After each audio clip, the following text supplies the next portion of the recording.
We're going to move on to making our piccata sauce. Again, anytime you can use a tilt skillet, definitely is going to help your cause.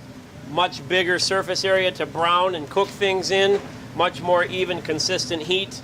We started with our butter and oil, cooking the garlic and the onions, just to get a nice light golden brown color on them. Everything is very tender and translucent. This has been simmering for about 10 or 15 minutes. I'm going to go ahead and sift in my flour, and with a whisk, I'm going to start stirring this together to make a form a roux. Just want to make sure there's no clumps of flour left anywhere. We're going to let this roux cook for a good 5 minutes. We'll let this simmer for about 5 minutes as the roux cooks, and then we'll come back and deglaze with the white wine. The roux has been simmering for a good 5 minutes now, so I know that it's starting to cook. That's very important. You'll notice all the sauces that we've made. When the sauces are completed, they're completely homogeneous. There's no fat floating on top of the sauce. They've all been incorporated together, and the biggest reason that is because we take the time to simmer and cook this roux so they can take full effect. I'm going to add the white wine now, just like we did with the Mornay sauce. It's going to start to thicken, obviously because of the roux that's in here, but keeping it at a nice gentle simmer. I'm going to allow that alcohol, I can smell it already, allowing that alcohol to cook out of the wine. Smell it. My roux is starting to get nice and sticky as all that wine is actually cooking out, so the moisture is being evaporated. I'm going to give this just about 1 more minute. I'm going to go ahead and add my stock. And as I add the stock, I'm going to spend a lot of time to ensure I don't have any lumps. But again, when I have a hot roux like I do here in cold stock, that's very important. If I add hot stock to this, it's going to cause lumps immediately. So make sure you have a very temperature difference in between whatever it is you're thickening. We'll go ahead and add our stock.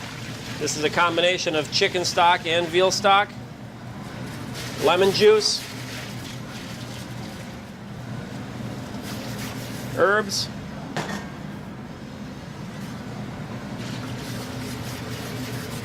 that's the veal stock right there.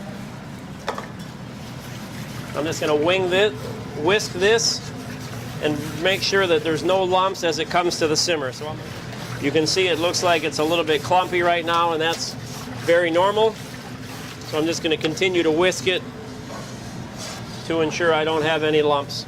Piccata sauce has been simmering for a good 20 minutes now. I'm going to go ahead and add the chicken base to it. I'm going to go ahead and drain this into a bucket. We'll hit it with the immersion blender real quick. And just be careful again, when you're plating and such, watch out for the stems of thyme and chunks of bay leaf. The onions have almost just disintegrated right into the sauce, but I like to hit it with the immersion blender just for about 5 or 10 seconds, just to puree those onions down a little bit. It's very important when you start this sauce that the onions are diced very, very finely. I'll go ahead and strain it into a bucket. We'll give it a quick blend with the emulsion blender, and we'll check the final seasoning.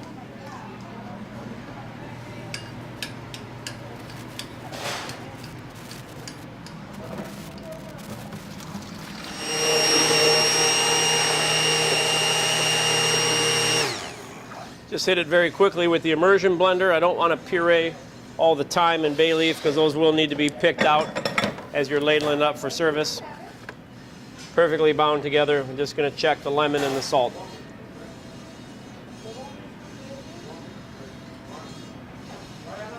Perfect. In the recipe, you'll notice that there is a part for the capers. I like to make it without the capers, and we'll actually add the capers in either to the 6-pan on the line or when you're actually sauteing each dish.